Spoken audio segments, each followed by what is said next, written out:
We are looking at some quiet conditions for us tonight as we go into your Sunday, as you're making your outdoor plans. You may run into a little bit more rainfall than what we had today. It was actually pretty beautiful for today. Nice blue sky, but those temperatures really soared this afternoon without the cloud cover and the rain. But do have a little bit of rainfall still out there tonight. I mentioned this earlier that we may see some of those storms in Mississippi move toward the west. So areas like Franklinton over toward Amite had some thunderstorms, while a lot of the activity is staying well to the north of us. Overnight tonight, mostly clear, mild and humid, temperatures in the low 70s to near 80 degrees. And looking at your forecast for tomorrow, will again heat up quickly, low 90s to the mid 90s with that chance for some showers and thunderstorms. Looking at that forecast, there's the showers kind of still lingering around 11 o'clock. Everything kind of diminishes overnight. Then as we get into your Sunday morning, not starting out too bad, maybe a few coastal showers, then that moves a little bit further inland by the afternoon.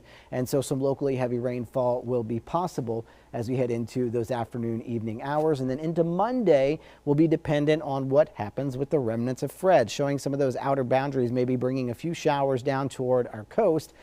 But right now, Fred is still pretty sloppy. Don't really have that center of circulation, so this forecast track could change again as we head throughout the day tomorrow. And so this will be something that we have to continue to monitor, because these changes could affect us one way or another, where we see more impacts or we don't see much at all. As it stands right now, here's a look at the forecast track. Expected to become a tropical storm again tomorrow and then make a turn toward the north into South Alabama Monday night into early Tuesday morning. So notice the cone has been shifted slightly more toward the east, so it doesn't include a majority of southeast Louisiana now. If this is the official track, we won't see much in the way of impacts except along parts of our coast and the Mississippi coast, where you get that water getting pushed on shore, and you'll have that potential for some gusty winds. But the majority of the rainfall and the wind would stay well off toward our east.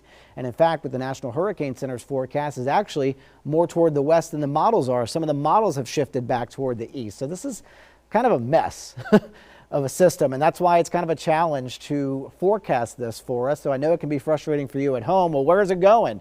But unfortunately, this isn't something that we know right now because of how unorganized it is. It's been dealing with shear. It kind of moved further into Cuba, and so it kind of tore it apart. And so that's why we're not seeing that center of circulation. But once we get that tomorrow, I think we'll have a better idea. However, I don't think it would really be shifting back toward us, but of course we'll have to monitor for that.